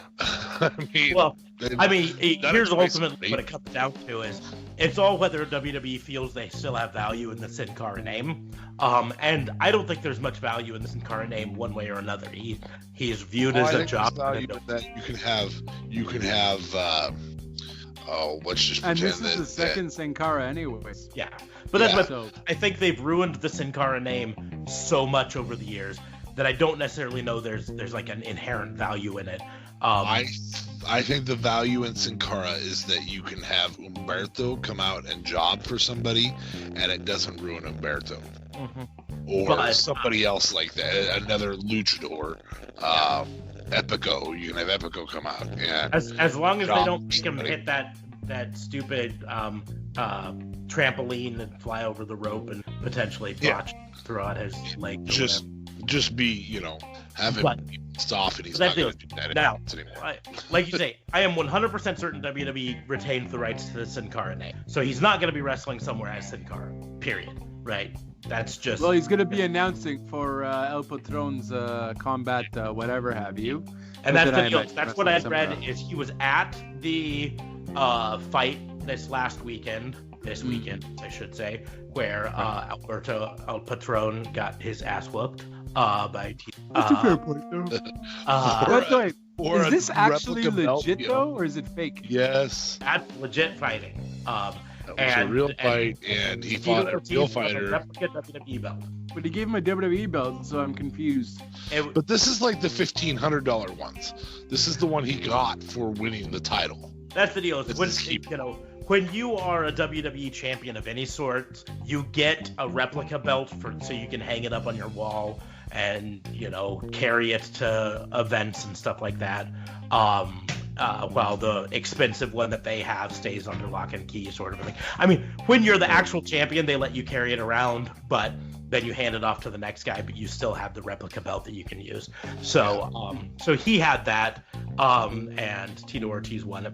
But so that was the big report that I heard, was that Hunico, formerly known as Sin Cara, what I don't know what his real name is, forgive me on that, is planning on doing announcing for that combat sport, whatever it's called, and maybe done with professional wrestling, at least for the time being, which actually in a way might be good for him, if only just to allow him to reset a bit, so when he does come back to professional wrestling, he's not, oh, you used to be Sin Cara, he can be himself again, sort of a thing. But I don't see him ever rising to AEW's level quite yet. But I do see that he could definitely have a good career down in AAA in Mexico, and live out a pretty good life down there. I think the Ascension could have a shot in AEW, but like I said, they'd have to be repackaged and they'd have to be, booked right to come in and look like monsters like they were, Of course, they were for a while. They were in NXT, definitely. Now, they definitely, I'm sure, don't have the rights to the name The Ascension, which is fine, because WWE did enough to ruin that name anyways. But I don't think you can get the rights to the face paint. No, you can trademark specific designs, but you can't trademark face paint. You can trademark specific outfit things like the Road Warrior spikes, stuff like that, but you can't trademark overall gimmick, sort of thing. So they could come up with a new name and similar clothes. It might do for them to change colors from red and black to, I don't know, black and red, black and orange, black and I don't know. Anyways, yes, mauve, black and mauve. Road. Oh, so it's a Chris Brown costume? Yeah. Black. Rihanna. No, too soon. Too soon. All right, now I'm gonna go ahead and say, Jesus. Who's cheesy now, man? Also gonna throw a misdemeanor at AEW for the absolutely hilarious nudge at NXT by having Britt Baker in the audience looking shocked after Nyla Rose powerbombed Shanna onto the ref, and I think it was Excalibur said, "That's Adam Cole's girlfriend." That had me rolling. I thought that was hilarious. That was spot on.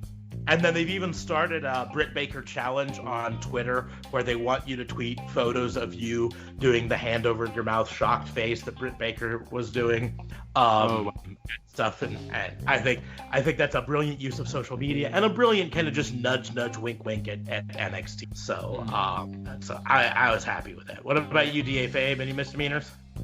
No, I mean, I think my crimes were enough to qualify as misdemeanors instead of felonies, but there was just so much of it that it was like repeat offenders this week. That's why bipolar would have been my misdemeanor, but it was like, man, significant repeat offending all week long. So I get it. Justin, you got anything? I mean, I don't know, guys. I don't know if it's just me, if it's maybe my cable company or whatever, but first of all, for me, NXT on Wednesday was unwatchable. There was audio issues galore. Yeah, audio. I would say that I had it with AEW too. AEW, I think, was just them growing pains with them, because for the first 5 minutes, 10 minutes of it, you could almost not hear the announcers. Yeah, but it's weird though at some points too, because a lot of people thought it was just an American thing, and then I messaged a guy. I'm like, no, listen, I'm getting it on TSN as well. Like, it's weird because sometimes I'm getting like in-ring mic issues in terms of the actual wrestling ring themselves when they're wrestling, and it just sounds muffled. And then for some reason, every single week that I get with AEW, I always get them like not talking for a good while. So I'm thinking like, okay, maybe they're swearing. You know what I mean? So it just blacks out. But then this week, I believe it was, they were like wrestling. I think it was the Young Bucks wrestling or it was Phoenix wrestling or something. And like it was off for like a good 2 minutes. And I'm like, okay, there's no way anyone's swearing like that long, you know?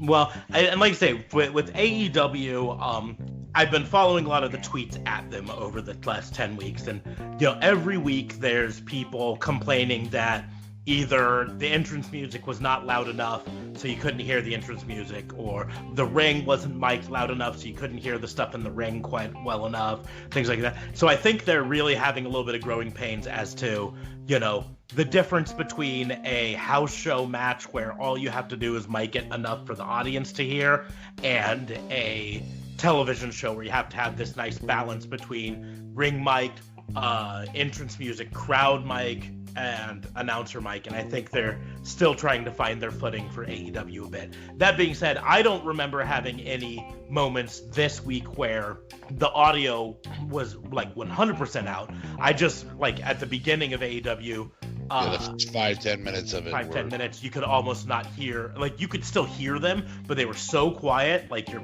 trying to turn your TV up, but you don't want to turn it up too loud because see, I didn't have that issue though. It's really weird.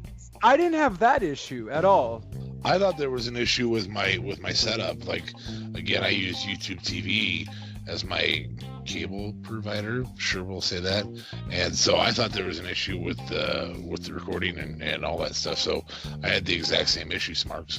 Yeah, no, and that was the same. I go through Sling TV, so it was the same thing there. But I've read reports that it was even, you know, live on TNT for cable subscribers here. But like I said, we didn't have any, as far as I saw, I didn't have any like the full dropouts of the audio. There were just times where the balance was just way off for us. So, and that's something that AEW really needs to work on. And, you know, frankly, they should be, you know, it might be one of the problems with them not having house shows right now is that they don't have any dry runs, for lack of a better term, that they can. Yeah. But I mean, like, hook up the equipment. Spot on. Like, I didn't have any audio issues with Full Gear, so one would imagine that they would just. Well, here's the deal: is I think a lot of it just comes down to the crew.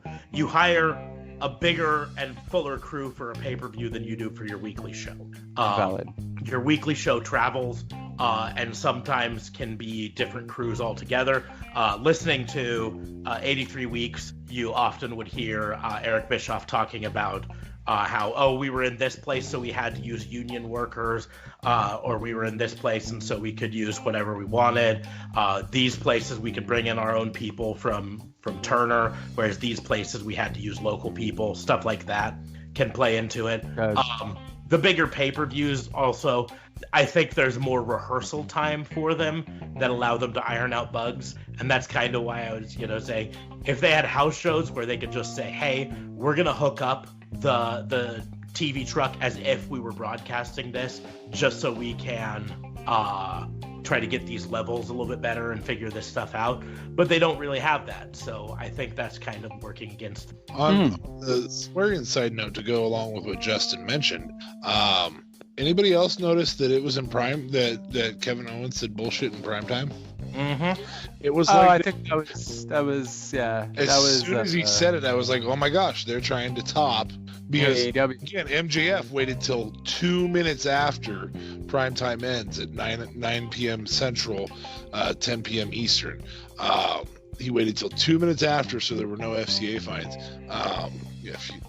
Is that right? FCA? Federal Communications... FCC.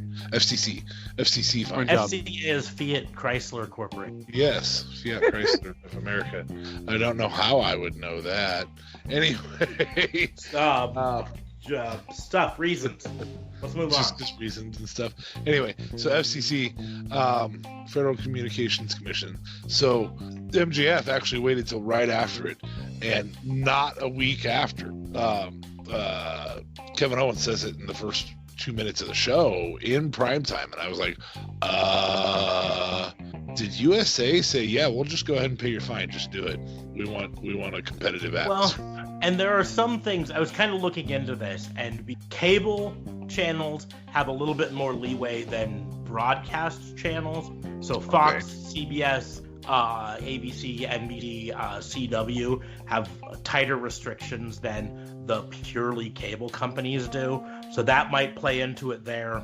But I don't know.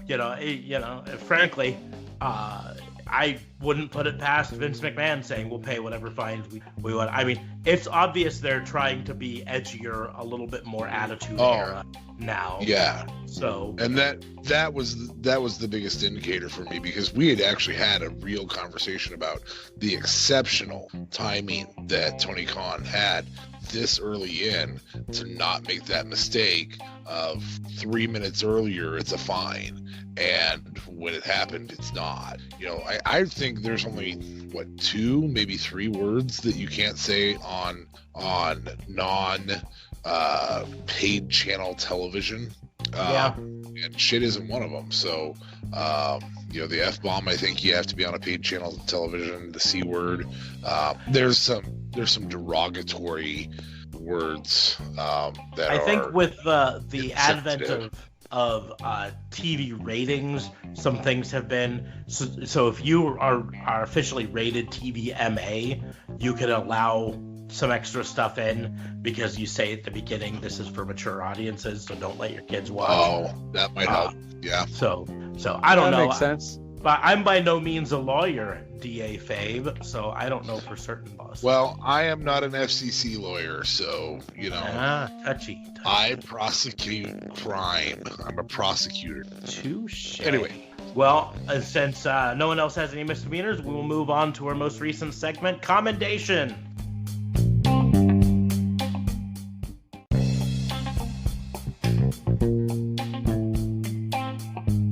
Commendations.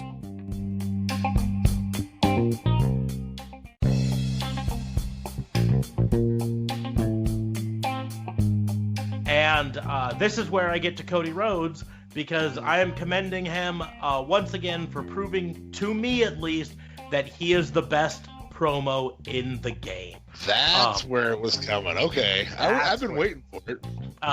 That promo about what do you want, to fight me? What do you want? Do you want my super special edition truck?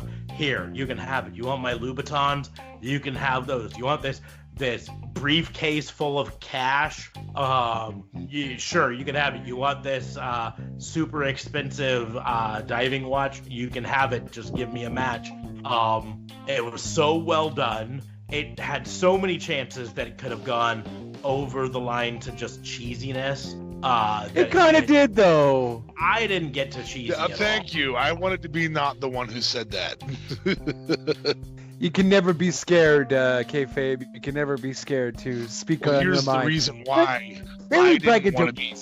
So we're going to actually let Justin open and close this, because mine is a commendation to Chris Jericho for once again proving he's the best promo artist in the game. And his cheesy was a quality cheesy, not, oh, you're just going to give some dude some expensive stuff to wrestle him. And so that's where I have to agree with Justin. I was going to wait. I'm glad you interrupted. But go ahead, Smarks. Finish your commendation, because it's wrong. I just, to me, I just think it didn't, to me, ever go over to cheesy. I didn't get that from it. I got, here's a man who knows what he wants. It's not the championship. It's revenge. And he's willing to do whatever he has to get that revenge. And if that's give up all of this stuff. Now, yes, you have to suspend your disbelief and think he actually carried a briefcase of $50,000 cash down to a ring. but this is professional wrestling. We've had to suspend our disbelief 80 years. We had to suspend our disbelief when Vince McMahon got blown up in a limo and then showed up a week later. It's not even the same thing. Like, the shoes to me was the most stupidest thing in the world. You want these shoes? Here, most expensive thing on my body. Like, red shoes. Dude, have you looked at how much Louboutins are? And for someone, they're like 10 grand, they're like a lot. And for someone of MJF's character who values expensive things, like an expensive scarf to wear around his neck, to me, that spoke to his character. That was Cody Rhodes saying, you're a guy who likes to show off how you're better than people. You wear better things than them. You wear your stupid fake scarf around to show you're better. Here, I'll give you a chance to have the things that you can use to show you're better than people. That's the problem. See, because if he would have went that way, then it would have been perfect. But the way that Cody Rhodes actually did it was it felt just very braggadocious. Like he was just bragging about all the stuff that he has. I felt how rich I am. That's yeah, what I like how rich I am. Yeah, that's how you catch someone like MJF, by appealing to I'm richer than you. That's how that's my point is MJF is not going to come at you if you're like, I'm humble and all of this stuff. MJF comes at you when he's jealous of you. That's how you catch someone like that. That's how you catch a bully. MJF versus Seth Rollins, confirmed. Yes. Oh, I didn't get that joke. Seth Rollins talking smack to Ospreay on Twitter. Talked about his bank account. Oh, yes, that was a while ago, though. Or this is another recent craziness. Well, it was, 4 weeks ago? I mean, it wasn't that long ago. Yeah. Could be a while ago. It depends how you track time there, Mr. Kayfabe. Time is an illusion. Time is illusion. It's also of the essence. But, yeah, no, I don't know. Very braggadocious, though. I felt if he would have said it, like, you're into material things, huh? You want material things? I'll give you this watch. I'll give you this. Just give me what I want. You know what I mean? Give me what I want. Give me what I want. You know what I mean? Give me what I want. Oh, God damn it. It's Batista. You know what style. I want? Give me what I want. Give me what I want. Oh, give me what I want. Give me what I want. So maybe not Batista style. No, maybe not. But that would have been bad. But I don't know why. God damn it, Batista. One job. I will have to point out that Batista's not even an active wrestler, and we've already talked about him twice on this wrestling podcast. Hey, man, he's going out with Dana Brooke. Let's keep talking about him, because what a lucky son of a gun. Who I also want to point out, Dana Brooke, I swear there's like 5 of them, because she looks like a different person each time I see her. I think she's like stacked on some meat, man. She goes, but it's facial changes. Sometimes she's got like this slender face. Sometimes she's got this really angular face. You know, it's the makeup. She's always a good looking girl. She's obviously very muscular and very fit, right? But it's like, and to kind of go to my point on this, every time she's on TV, every time my wife looks at me and says, "Who's that?" I go, "That's Dana Brooke." She's like, "That's Dana Brooke?" Oh, my wife doesn't even recognize her each time she's on TV, and she's been on it a lot. And so every time I see her, it looks like a different person. So I think there's like 5 Dana Brooks running around, and they just point you. Get on screen. You're Dana Brooke. I don't have blonde hair. Bleach your hair real quick. Yeah, bleach your hair, and then go out. You're Dana Brooke. Sonya Deville, quickly. You're going to be Dana Brooke tonight. That's Sonya Deville. You're Dana Brooke now. Man, that's a girl, though, who, I don't know, like, it's weird, because she has the physicality to become a great wrestler, but for some reason, when she's in the ring, it still feels like she's new to it, just because I feel like she doesn't get enough practice, because they never book her for anything. You're talking Dana Brooke? But I feel her passion. Yeah. Dana Brooke? No, Dana Brooke. Dana Brooke yeah. number 1, we'll say. Here's the thing. I think dating Batista, going on a date with Batista, might be the smartest move for her career. She might get a small push out of this. I mean, ultimately, I agree with Justin on this. She has everything I think it takes to be a star in the women's division, except for a defined character. Yeah, I think she reminds me a ton of Molly Holly. A ton. Her style, everything. And so if they can define her character a little bit better, So she's not just, hey, that really fit girl Dana Brooke, the one with the biceps. Flex Express, baby. What is it? Flex Express? What is it? Flex appeal. Flex appeal. She's got flex appeal. Supposed to and show you it's they not that also need to catchy. I thought trash of that. Flex Express first. But she's decent in the ring. She's not great, but she's decent. There's wrestlers in the ring in WWE today or NXT today, women's wrestlers that are way worse than her. I'm looking at you. Well, I feel like she was. What'd you just say? Nothing. I didn't say anything. I'm just. What? Are you starting? Because I'm starting a fight on mine. You're gonna start a fight with me? Are you saying you're an Aaliyah fan? Oh, I thought you said Rhea. No, Aaliyah. Oh. No, we're good. We're good. Okay, We're sorry. Good. I thought you said Rhea. I was like, I was starting to get really worried. I'm gonna drive to you tonight. I don't know. Maybe that guy's waiting for all her singles to come out on Spotify again and just relive the Aaliyah experience, perhaps. No, different Aaliyah altogether. Different Aaliyah. Oh, okay. I totally would have been down for the real Aaliyah to show up in WWE. I got no problem with that. Back alive? Yeah, back when she was, or maybe she never died. Yeah. Tupac. We all know. Her, Tupac, and Elvis hanging out on an island. Yeah.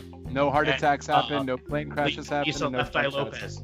Lisa Left Eye Lopez. Yeah. Yeah. They're all just hanging out, burning down houses. Wow. I'm going down this episode. I know it.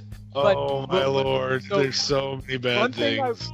One thing I was thinking about in terms of let's get back onto wrestling, fellas. One thing I was thinking about for the Dana Brooks wrestling reminds me of what Alexa Bliss's wrestling was when she actually first started on Raw, if you will.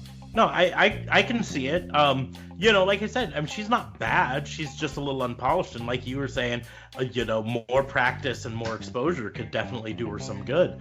And so, kind of like DFA was saying, this going on a date with Batista might be just enough of a push to get her some more reps and all that. But she's definitely not bad. Maybe just a title shot, she's very she could play into the Umaga-esque role when Umaga never won a title but was always considered a contender. Oh wait, they have a dude doing that right now with Drew McIntyre. Well, but I mean, here's what it comes down to. Right now in WWE, Nia Jax is out injured with double ACL tears, if I'm remembering correctly. So she's going to be out for quite a while longer. Tamina's out injured. I can't remember what she's out, but she's out for at least a few more months. So your two main big female wrestlers, the monster females that you have there, are gone. So that's a perfect role for a Dana Brooke, the muscle fitness girl, to kind of fall into. Have her be this tough monster girl, come out and just. Charlotte's no slouch in size, though. No, but Charlotte's not she's muscular. I'm not trying to say. And she's wow, not fit. has she not been doing anything for the past while though either? She's Charlotte? Like this whole Asuka and Kubaki Warriors thing is I ridiculous. will say, thank God they did not have the women's tag champion lose to a singles competitor in a handicap match. Thank God. Oh, that's that. another jobber match, by the way. That was a decent match, but that was stupid. That should have been a beatdown. Like, that's how you're supposed to do those. Yeah, that should have been a bit of a beatdown, and it just makes the tag team champions look bad. You know what I mean? It makes Charlotte look powerful, but why? Why are you ruining your tag team champion? It makes Charlotte look like an idiot, just like AJ Styles looked like an idiot during his whole feud with Daniel Bryan for never wearing a cup. Charlotte keeps coming out and keeps getting the green mist in her face. She didn't get the green mist this week, though. It still doesn't matter. My point still being, it's, if they wanted to really do it, she should have come out and wrestled in goggles. You know what I mean? It's like, you're not going to green mist me. I'm prepared now. That's true. But I feel like the WWE would actually still do that. Like, I wouldn't put that past Heyman or Vince, because Trish Raw Stratus is wrestled in a pathetic. face match for months. Yeah. You know, That was because her worked. nose is broken. That was kind of different. That's fine. you Lucha know. Flair. So we're gonna have Lucha Flair. That'd be kind of They could cool, use that. Matt. No, I'm thinking more just the clear face mask like Trish Stratus had, or who else had it? Cody Rhodes. Cody Rhodes. Dashing Cody Rhodes. Yeah. Yes. Yeah. That was way back when. So you're giving Cody Rhodes or Cody a commendation for for cutting the best promos in the bids. Yep. I did that, and you're giving Jericho a commendation for cutting the best promos in the biz. So, Justin, we just need your commendation. You know Adam what? Cole for giving the best promos in the biz. Shah! Con! I'm not giving Adam Cole anything. I'm sorry, it's not happening. I am giving props to Keith Lee, though. Oh, Keith Mr. Lee. Baby. Mr. Keith Lee, because honestly, with what's going on with that fatal four-way that triple threat that's gonna be happening next week, from Keith Lee's crazy pounce to I believe that was Adam Cole Baby that he did it to. When he launched him in the crowd? Yeah. That was pretty badass. Was that this week or last week? That was last. That was last week. Oh, I mean, I'm Days still ago. remembering, and it was still awesome. But he still had a great moment this week. Which I guess I don't think I watched. I just watched the main event on NXT this week, unfortunately. What was his great moment this week? This absolutely great moment. Finn Balor's in the ring, beating up on, I believe, Adam Cole, baby. And he goes into his corner to do the real rock and roll shooter thing. He goes back into the corner and he's doing the finger guns towards the person, getting ready to do that. And it was a perfect thing of camera angle, timing, and all this stuff. As Finn Balor's doing the finger guns, bang, getting ready for it. You just see this face, this angry, face of Keith Lee just rise up next to Finn Balor. Ready to kill him. And then Finn Balor looks over to see him and is like, crap! And tries to kick him in the face, but gets blocked. But it's just like, look up, you can find GIFs of it all over the place where it's just like Finn Balor's like this, and then there's just absolutely, it's like Godzilla rising from the sea, face coming up next to Finn Balor right there. It's phenomenal. So I have no problem with Keith Lee getting a commendation. For sure. And I was speaking with one of my friends is basically telling me that, like, bro, look, I think Mr. Bebe is going to be losing the championship. It's going to be going to Keith Lee, and Bebe might go up to the main roster, which I told him, no, they can't do that, though. You can't, because if he goes up to the main roster, it's just going to ruin him. And then what about the rest of them? Like, you're just gonna... But he seems to think that they're all gonna lose just evidently soon, like come next takeover. And basically that's what they're setting it up for. And I don't know, I kind of see it. I don't necessarily disagree with them losing. I disagree with the idea that they're going to go up to the main roster for a lot of reasons. Because haven't you talked to Ciampa? This is the main roster. Yeah. And B, especially in the case of Adam Cole. I love him. I've been a longtime fan of Adam Cole, back to Ring of Honor, New Japan days, right? But he is, compared to pretty much the rest of the entire roster of the Raw and SmackDown, he's very undersized compared. And even if you've seen the matches that were Adam Cole versus Ricochet, Ricochet's not a big guy on Raw. Ricochet looks big compared to Adam Cole. So wait, who? Mr. Bebe. Okay, so I'm going to give a second commendation, and that's to this podcast for catching things ever so slightly before WWE does. And here's why. Adam Cole on Backstage. Did you guys see it? No. Okay. Adam Cole on WWE Backstage. There goes your accommodation. Well, no, it's okay. Adam Cole who? Gets asked why he chose the name Adam Cole. And he says, well, can you imagine Steve Smith, Bebe? Or Joe Johnson, Bebe? It just works better. Adam Cole, Bebe. And I thought to myself, That is incredible. We've already started our little Adam Cole Bebe thing in our podcast about a week and a half before that happened on backstage. And I was like, this is gold. And we've done this a couple times. You know, Smarks, you've mentioned a couple times that you'd like to see Bray Wyatt wrestle, not just the Fiend, in two different modes. We get that. You know, just these little nuances that we're catching before WWE does. So we're better writers than they are. I'm just saying, maybe they listen to our podcast. To paraphrase Adam Cleary from What Culture, it is so easy to write WWE. And we do it better than. But, well, I will accept that commendation on behalf of this podcast. And I would like to thank the Academy and wait, no, this is that type of award. Okay, never mind. While speaking of Mr. Bebe, did either of you guys see the little promo vignette they did with him talking to a therapist? No. I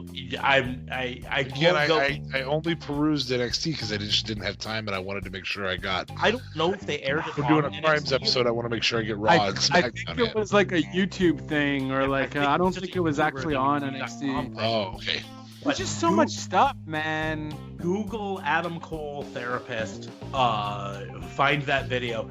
I don't want to spoil anything of it. It is just, it's gold from beginning to end. And so, you know, I guess if we're throwing out fourth, and we might as well throw out a fifth commendation for Adam Cole Bebe's therapy session. Have to watch it. Okay. But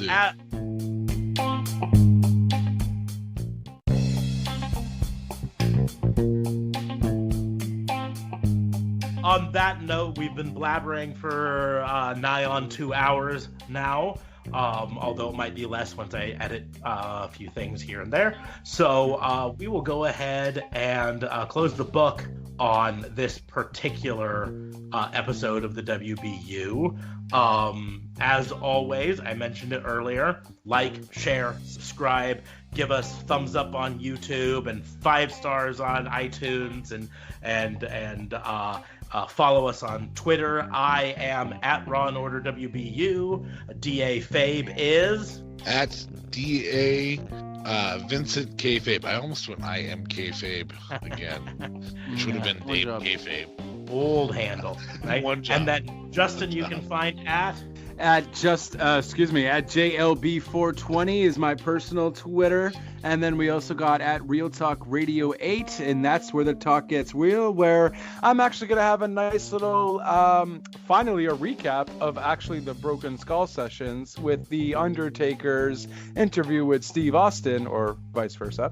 Because guys, honestly... Love that? Sorry? How much did you love that?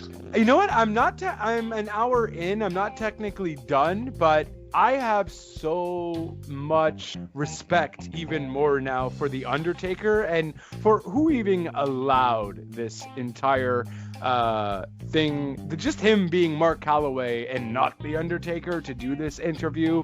Completely amazing.